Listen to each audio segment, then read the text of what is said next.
Maka saya takut kalau saya melakukan haji besertanya karenanya. Nah, aku ini takutan kalau aku naik haji itu karena dibawainya nih tuh, nah. Karena Allah, karena dibawainya. Maka saya menghadapi kutukan Allah Ta'ala. Dikutuk Allah aku. Maka apa yang saya di dalamnya itu lebih besar menurutku daripada 70 kali haji.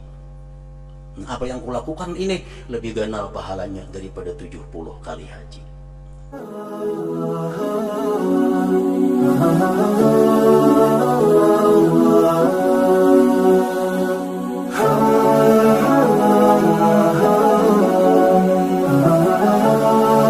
Nah, dalam mimpi itu si murid ini bertakun lawan gurunya, bagaimana kamu dapatkan amal-amal yang dilakukan di dalam dunia itu?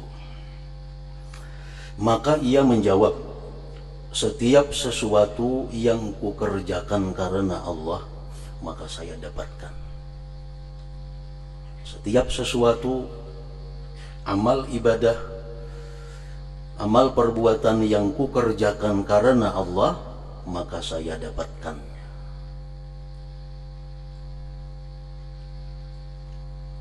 Sehingga biji delima yang kuambil dari suatu jalan, dan sehingga kucing yang mati milik kami, saya melihatnya dalam daun timbangan amal kebaikan. Pernah dahulu Sidin rupanya ada membuangi biji delima, sabiji di jalan. Itu mengganggu jalan orang, karena biji itu ada di tengah jalan, bisa terdangsar orang, bisa tak apa. Jadi dibuangi, disisihkan biji delima tadi.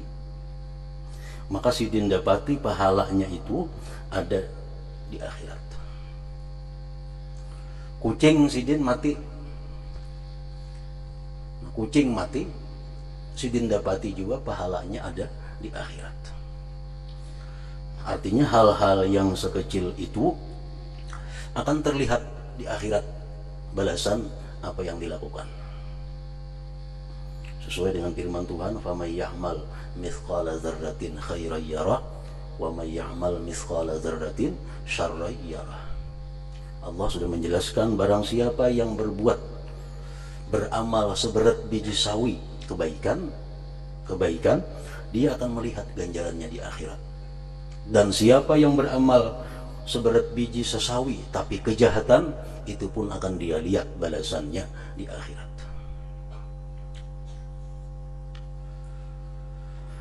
Dan pada kopiahku ada benang dari sutra. Kopiah Sidin itu ada belilit dengan benang sutra. Padahal boleh aja itu. Kan laki-laki boleh memakai sutra asalkan sedikit, asalkan lebih banyak kada sutranya. Namun 100% sutra, nah itu kada boleh dipakai laki-laki. Macam rajin tuh, tapi ada 100% ya sutra aslinya kada kau dipakai itu. Tulis sutra dustainya, lain sutra bujuran. Kalau sutra bujur 100% itu kada boleh dipakai. Nah, Sidin ini cuma ada sehelai benang sutra di kupiah. Dan pada kupiahku ada benang dari sutra. Lalu saya melihatnya dalam daun timbangan amal kejelikan. Sekalinya jadi amal kejahatan itu. Padahal dari segi hukum fikih itu boleh aja. Tapi karena tujuannya memakai itu kada karena Allah, tujuannya memakai itu mungkin untuk mencari kemasyhuran atau menampakkan sesuatu kemegahan, nah itu menjadi sesuatu amal kejahatan walaupun hanya sehelai benang sutra. Dan pada kupiahku ada benang dari sutra, lalu saya melihatnya dalam daun timbangan amal kebajikan, amal kejelikan. Dan sudah dijelaskan oleh Imam Al-Ghazali pada minggu-minggu yang dahulu bahwa sesuatu yang boleh, sesuatu yang mubah itu bisa menjadi haram apabila disertai dengan niat yang salah. Betul. Perbuatan yang sebenarnya menurut fikih boleh, tapi karena niatnya kada bagus berubah menjadi haram. Tetapi perbuatan haram kadang akan bisa berubah menjadi baik walaupun niatnya baik. Nah, memakai sehelai benang sutra itu boleh. Tapi kalau niatnya tadi kada baik, maka dia akan menjadi amal kejelikan. Lalu saya melihatnya dalam daun timbangan amal kejelikan. Dan mati keledaiku yang harganya 100 dinar. Lalu saya tidak melihat baginya pahala. Kucing tadi mati, ada pahalanya. Padahal harga kucing gak ada berharga mungkin waktu itu. Sekali himar mati, nah harganya larang, kan ada pahalanya. Saya tidak melihat baginya pahala. Maka saya berkata, kematian kucing itu berada dalam timbangan amal kebaikan, dan kematian keledai tidak ada di dalamnya. Kenapa itu? Sesuatu yang kada berharga mati, ada pahala. Tapi sesuatu yang mahal hilang, mati, kenapa kada ada pahalanya? Kucing mati ada pahalanya di akhirat. Keledai mati miliknya kada ditemukan pahala di akhirat. Maka dikatakan kepadaku, dijawab kepadaku, sesungguhnya ia diarahkan kemana kamu kirim. Kucing kemana mengirim? Kalau mengirim ke daun timbangan amal kebajikan, pasti ada ditemui di daun timbangan amal kebajikan. Kalau keledai itu mati tapi kada dikirim ke sana, kada akan bisa ditemui di sana. Tergantung kitanya mengirim kemana. Sesungguhnya ia diarahkan kemana kamu kirim. Lalu ketika dikatakan kepadaku, ia telah mati, maka kamu berkata dalam kutukan Allah, maka batallah pahalamu padanya. Bisa disampaikan kepada kita berita, si anu anak ikam meninggal, atau kendaraan ikam hilang, atau ini, lalu muntung sumpah serapah. Artinya kada sabar, kada ridha dengan kehilangan sesuatu tadi, maka batallah pahalamu padanya. Kada berpahala lagi. Jadi himar tadi walaupun larang harganya, mati, tapi waktu kematian himar itu tidak disertai dengan keridhaan dan kesabaran, kada berpahala jadinya. Orang yang punya anak 2 meninggal sebelum balik, dia akan menyambut di pintu surga kepada kedua orang tuanya. Itu hadis Nabi, ada seperti itu. Orang yang mati 2 ikung anak, belum balik anaknya, mati 2 ikung atau selebihnya, dia akan merupakan modal yang besar untuk masuk ke surga bagi kedua orang tuanya, apabila kematian 2 anak itu disertai dengan kesabaran dan keridhaan. Bila kada disertai dengan 2 itu, kada akan bisa jadi amal kebaikan. Jikalau kamu mengatakan di jalan Allah, itu himarika mati fisabilillah, menjadi kita mempunyai. Artinya ridha dengan apa yang ditentukan Allah. Niscaya kamu mendapatkannya dalam amal kebaikan.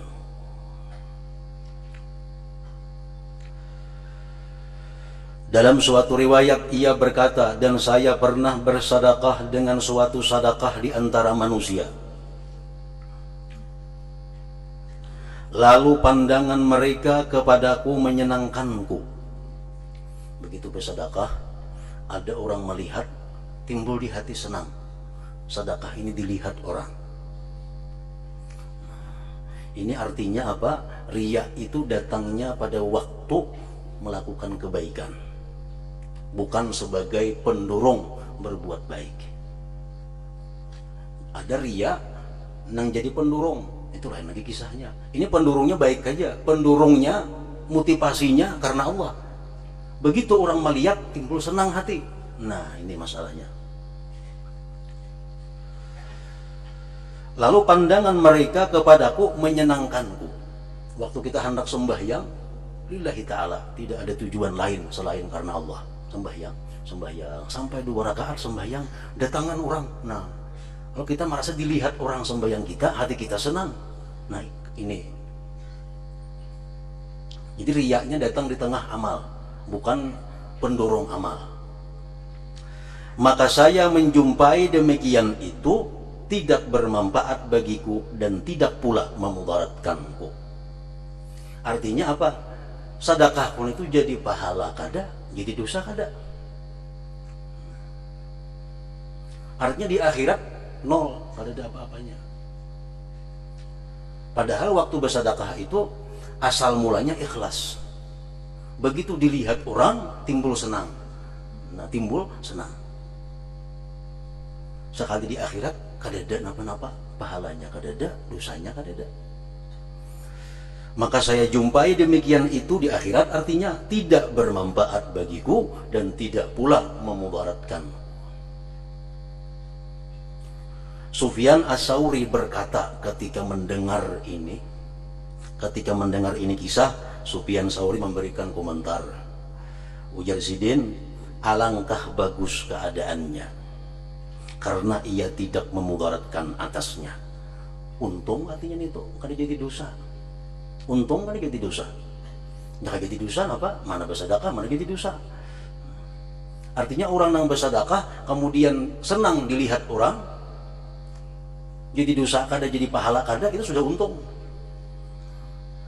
Lalu ia Allah berbuat baik kepadanya. Itu ngarannya Allah masih berbuat baik kepada orang itu.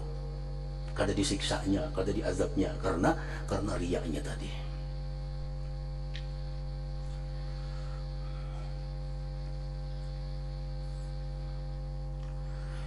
Yahya bin Mu'adz berkata, ikhlas itu dapat membedakan amal dari cacat-cacat, seperti membedakan air susu dari kotoran binatang dan darah.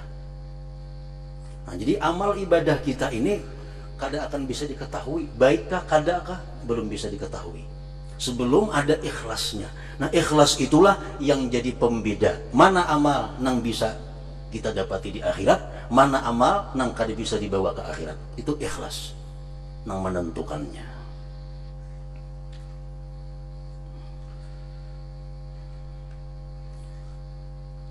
Dikatakan bahwa seorang laki-laki keluar dalam pakaian wanita dan menghadiri setiap tempat di mana wanita berkumpul di dalamnya, dari perkawinan atau kumpulan orang dalam kesusahan.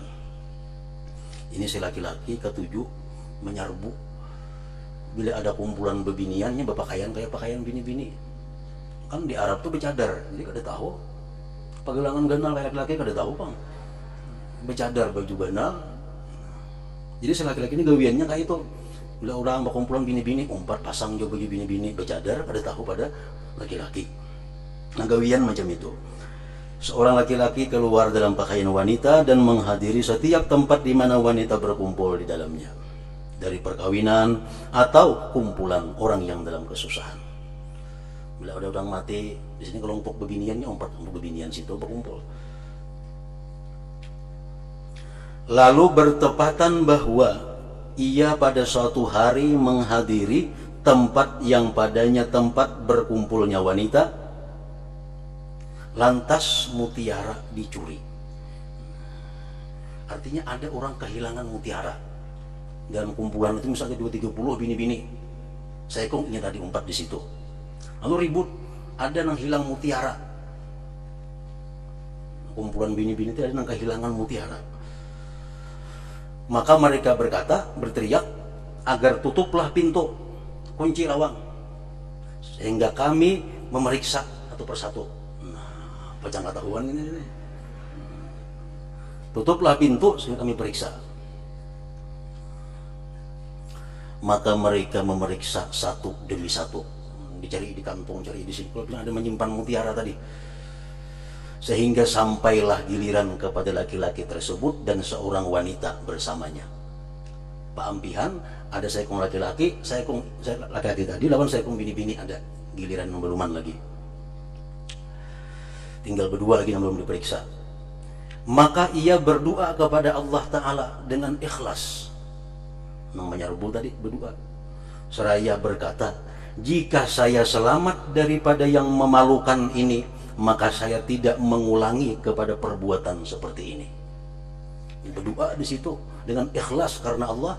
Andai kata inya kada tasupani dalam masalah ini, inya ampih melakukan langkah itu. Nang kada boleh berkumpul bini-bini itu, bergabung-gabungan itu. Maka mutiara ditemukan beserta wanita itu. Nah, sekali mutiaranya ada, kada jadi hilang. Maka tadi hilang mutiaranya, sekalinya ada mutiaranya. Lalu mereka berteriak agar melepaskan wanita merdeka itu, kami telah mendapatkan mutiara itu. Jadi selamat artinya daripada dipermalukan di tengah-tengah manusia. Artinya bahwa ikhlas itu bukan hanya menyelamatkan kita di akhirat, tapi juga ikhlas itu pun menyelamatkan kita dari kemaluan, dipermalukan di alam dunia ini. Ada seorang lagi yang macam ini, seorang laki-laki di dalam kantung gamisnya bawa botol isinya arak, botol arak, jalan sampai di tengah jalan bertemuan Sayyidina Umar. Waktu itu Sayyidina Khalifah Amirul Mukminin. Bertemuan Sayyidina Umar. Jadi Umar tuh kenapa digamis Sayyidina Barat tuh kenapa dibawa? Maka arak nih, kalau ketahuan ini dipukul bisa dihukum. Nah, laki-laki tadi berdoa kepada Allah dengan ikhlas, ya Allah, jadikan arak ini banyu biasa. Dan ulun tubar kada hendak lagi minum arak. Napa Sayyidina Umar dalam kantongan itu banyu putih wae Sayyidina Umar.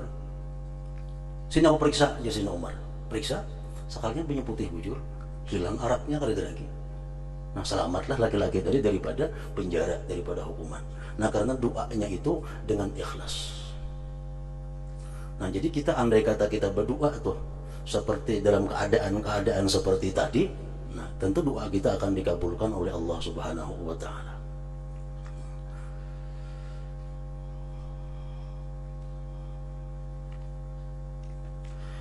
Sebagian orang sufi berkata, saya pernah berdiri beserta Abu Ubaid At-Tustari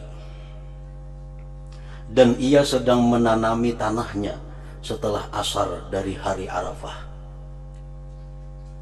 Sidin betani, rahatan menanami tanah. Lalu sebagian temannya dari Wali Abdal meliwatinya. Ada Wali Abdal liwat. Lantas si Wali Abdal tadi membisikkannya dengan sesuatu. Wali Abdal tadi berbisik lawan Abu Ubaid tadi, berbisik. Maka Abu Ubaid berkata tidak.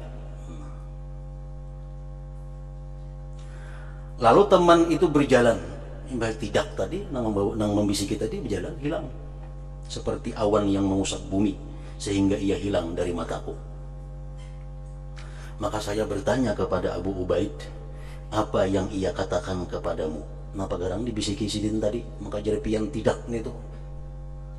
Abu Ubaid menjawab, ia memintaku agar saya menunaikan ibadah haji bersamanya. Ingin tadi membawai aku naik haji. Kan orang Wali Abdal tuh sekejapin sampai saja ke Arafah situ. Nah, anak dibawainya berhaji. Lalu saya menjawab tidak. Pokoknya hendak berhaji. Saya bertanya, mengapa tidak kamu kerjakan? Kenapa ada akun berhaji di bawah orang? 4 rabang di Wali Abdal tadi kenapa ada akun? Ia menjawab, Abu Ubaid tadi menjawab, saya tidak mempunyai niat tentang menunaikan ibadah haji. Aku kada berniat naik haji tahun ini. Kada berniat naik haji tahun ini.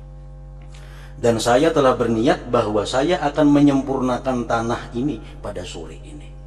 Besokan tadi aku berniat hendak menyelesaikan tanaman ini. Kada hendak niat naik haji. Nah, jadi ada orang bawa naik haji, aku jawab tidak. Maka saya takut kalau saya melakukan haji besertanya karenanya. Nah, aku ini takutan kalau aku naik haji itu karena dibawainya nih tuh, nah. Karena Allah, karena dibawainya. Maka saya menghadapi kutukan Allah Ta'ala. Dikutuk Allah aku. Karena saya memasukkan dalam suatu amal bagi Allah sesuatu selainnya. Kan haji ibadah. Nang ibadah itu mestinya murni karena Allah. Kalau aku bercampur karena Allah dan karena dibawainya tadi, dikutuk Allah aku. Baik aku menuntungakan tanamanku ini, nah sudah aku niatakan bisukan tadi. Maka apa yang saya di dalamnya itu lebih besar menurutku daripada 70 kali haji. Nah, apa yang kulakukan ini lebih ganal pahalanya daripada 70 kali haji. Nah, naik haji dibawai orang artinya cuma kada ada niat, kada mau. Nah, kayak kita mungkin jangan naik haji di Burung Kabanjar aja menggagas sudah. Malah Banjar nah gratis makan dijamin, udah tahu niat tahu kada lagi, tulak kan sudah. Nah, ini dibawain naik haji, Cuma karena kada ada niat tahun ini naik haji, kada mau naik haji. Nah, jadi niatnya. Dikhawatirkan apa? Aku naik haji itu karena dibawainya. Itu. Nah, jadi bercampur karena Allah dan karena dibawainya. Diriwayatkan dari sebagian mereka, ia berkata, saya pernah berperang di laut, perang sabilillah. Lalu sebagian kami menawarkan keranjang rumput. Sekalinya di kapal itu ada orang menawarkan keranjang. Lalu saya berkata di dalam hati ini bergeritik, saya membelinya baik untuk hariha keranjang ini murah harganya. Lalu saya ambil manfaatnya dengannya dalam peperanganku. Ini sagan berperang kau dibawa, sagan membawa alat-alat. Lalu apabila saya memasuki kuta, maka saya jual keranjang rumput itu, lalu saya beruntung padanya. Nah, ada menjual keranjang, hati berarti baik ditukari. Gunanya banyak. Sagan nikam berperang tak pakai, dan kayaknya menikam beli ke kampung dijual itu larang harganya, berujung keranjang itu. Maka saya beli keranjang rumput itu ditukar. Maka saya melihat pada malam itu di waktu tidur bermimpi seolah-olah dua orang datang turun dari langit. Lalu salah seorang berkata kepada temannya, tulislah orang-orang yang berperang itu. Yang turun di langit tadi ada berdua, menyuruh kawannya, catat siapa-siapa yang berperang ini orangnya. Lalu ia mendikte kepadanya, si fulan keluar, artinya berperang untuk bertamasa. Ini berperang sekaligus beremian. Si fulan keluar karena ria. Nah saya kemudian yang empat berperang supaya dinilai orang jagau, dinilai orang pahlawan kayaknya. Si fulan berperang untuk berdagang. Ini berperang sambil bawa jamu, bawa obat macam-macam, berjualan. Dan si fulan fisabilillah. Nah, ini fisabilillah, dicatat, ditulis. Kemudian ia memandang kepadaku dan ia berkata, nah, giliranku pulang nih, tulislah si fulan keluar untuk berdagang. Nah ini tulis, ini pedagang yang keluar nih. Maka saya berkata, Allah, Allah, tentang urusanku, saya tidak keluar untuk berdagang. Aku berperang ini kada berdagang, dan tidak ada bersamaku suatu perdagangan. Ini bawa ke dada. Dan tidak ada bersamaku suatu perdagangan yang saya buat berdagang. Saya tidak keluar kecuali untuk berperang. Maka orang itu menjawab, kamu kemarin telah membeli keranjang rumput yang kamu maksudkan bahwa kamu beruntung padanya. Lalu saya menangis, sadar. Dan saya berkata, janganlah kamu tulis aku pedagang. Maka ia memandang kepada temannya dan ia berkata, apa pendapatmu wahai kawan? Tulis apa nih, pedagang kah? Sabilillah kah? Temannya menjawab, tulislah si fulan keluar untuk berperang. Hanya saja ia membeli di perjalanannya keranjang rumput agar ia beruntung padanya. Nah, sehingga Allah Azza wa Jalla memutuskan padanya dengan apa yang dia lihat. Nah, tulis kayak dulu, ini keluar fisabilillah di tengah jalan keluar keranjang tadi, kena Tuhan tasarah memutuskan kayak apa.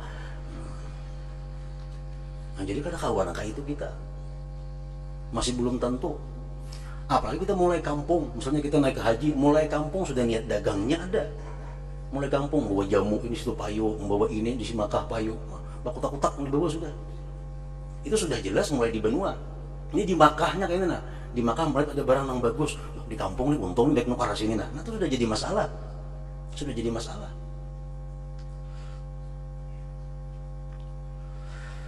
Sehingga Allah Azza wa Jalla memutuskan padanya dengan apa yang dia lihat. Sari As-Saqati rahimahullah ta'ala berkata, sesungguhnya kamu mengerjakan salat 2 rakaat dalam tempat yang sunyi, yang kamu mengikhlaskannya adalah lebih baik bagimu daripada menulis 70 hadis atau 700 hadis dengan ketinggian, dengan niat yang kada baik artinya. Dalam hadis Rasulullah mengatakan, man shalla rak'ataini fi khala'in la yarahu illallah wal malaikah kanat lahu bara'atun minan nar. Siapa sembahyang 2 rakaat di tempat yang sunyi, yang hanya Allah yang tahu dan para malaikat, 2 rakaat saja, ikhlas, maka Allah selamatkan dia daripada api neraka. Dalam riwayat lain ada Allah cabut dia dari golongan orang-orang yang munafik. 2 rakaat lagi sembahyang cuma ikhlas di tempat yang tidak dilihat oleh siapapun. Sebagian mereka berkata, pada keikhlasan sesaat itu terdapat keselamatan abadi. Tetapi ikhlas itu jarang sekali. Dan dikatakan ilmu adalah bibit dan amal adalah tanaman dan airnya adalah ikhlas. Artinya kada berbuah mungkin disiram. Bibitnya ada, tanamannya sudah, cuma kada akan tumbuh baik berbuah kalau kada disiram. Sebagian mereka berkata, apabila Allah membenci seorang hamba, alamat orang yang dibenci Allah artinya, maka dia memberinya 3 perkara dan mencegahnya 3 perkara, yaitu dia memberinya persahabatan dengan orang-orang yang saleh dan mencegahnya menerima dari mereka. Allah berikan dia ini karunia K7 bakawan lawan orang saleh dan disukai oleh orang-orang saleh. Ini untung. Tapi inya kada bisa mengambil apa-apa dari orang saleh itu. Berkahnya kada dapat, ilmunya kada dapat, apanya kada dapat. Nah, ini alamat orang yang dimurkai Allah. Dekat dengan orang saleh, akrab dengan orang saleh, tapi kada dapat napa-napa dari orang saleh. Kada dapat berkahnya.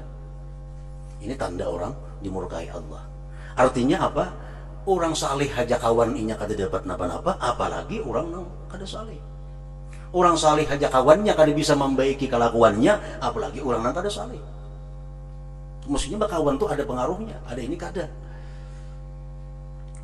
Nah, itu alamat. Yang kedua, dan dia memberinya amal-amal saleh dan mencegahnya keikhlasan padanya. Bersedekah orang ini K7, sembahyang malam K7, semua ibadah K7, tapi kada diberi Allah ikhlas. Nah, kada diberi Allah ikhlas, sama aja kada dapat napa-napa kena. Yang ketiga, dan dia memberinya hikmah dan mencegahnya sidik padanya. Ini diberi Allah ada ilmu-ilmu yang bagus, tapi kada jujur dalam penggunaan ilmu tersebut. As-Susi berkata, yang dikehendaki oleh Allah dari amal para makhluk adalah keikhlasan saja. Ikhlas itu yang dikehendaki Allah. Sembahyang itu orang kafir bisa sembahyang. Bazakat orang kafir banyak nang sosial pada orang Islam. Puasa orang kafir banyak nang tahan puasa 40 hari, siang malam bermakanan. Cuma orang kafir kada akan bisa ikhlas. Nah, ikhlas ini yang dikehendaki Allah dari sesuatu perbuatan kita. Al-Junaid berkata, sesungguhnya Allah mempunyai hamba-hamba yang berakal, maka manakala memikirkan mereka, mereka beramal. Lalu manakala mereka beramal, mereka ikhlas. Mereka ikhlas. Maka keikhlasan mendorong mereka kepada pintu-pintu kebaikan semuanya. Muhammad bin Sa'id Al-Marwazi berkata, urusan itu seluruhnya kembali kepada 2 pokok. Ilmu nang macam apa aja ilmu, titiknya kembali kepada 2. Akhir perkaranya kembali kepada 2. Mengapa nang 2? Perbuatan darinya denganmu dan perbuatan darimu baginya. Itu aja intinya. Artinya sesuatu yang dari Allah kepada kita dan dari kita kepada Allah. Nah, 2 buting itu, Bang. Intinya tadi 2. 1 dari Allah kepada kita, yang kedua dari kita kepada Allah. Lalu kamu riba apa yang telah diperbuat dan kamu ikhlas pada apa yang kamu perbuat. Yang dari Allah kepada kita, kita riba. Yang dari kita kepada Allah, kita ikhlas. Nah, selamat sudah tuh. Mengapa kan yang dari Allah kepada kita riba, dan yang dari kita ikhlas. Yang dari Allah kepada kita dalam 24 jam kada sumi daripada 4 hal. Pasti ada 4 ini yang kita terima dari Allah. Pertama, nikmat. Itu kada boleh tidak, pasti ada. Setiap saat kita terima nikmat dari Allah. Yang kedua, bala. Bala pasti ada kita terima dalam kehidupan kita. Yang ketiga, khair, kebaikan, beribadah, taat. Yang keempat, syar, kejahatan. Nah, Allah memberikan kita 4 itu kepada kita. Nikmat, bala, baik, jahat. Terhadap yang 4 itu kita wajib ridha. Nikmat yang pertama, kesehatan umpamanya, itu nikmat. Kekayaan, nikmat. Nah, itu kita wajib ridha. Wajib ridha pertama bil qadhi, dengan yang memutuskan. Allah artinya. Kita wajib ridha, kita menerima nikmat. Kita terima nikmat, kita wajib ridha dengan yang memutuskan, Allah. Kita wajib ridha bil qadha, dengan keputusan itu. Dan kita wajib ridha dengan yang diputuskan. Taat tadi, nikmat tadi. Dan kita wajib syukur atas nikmat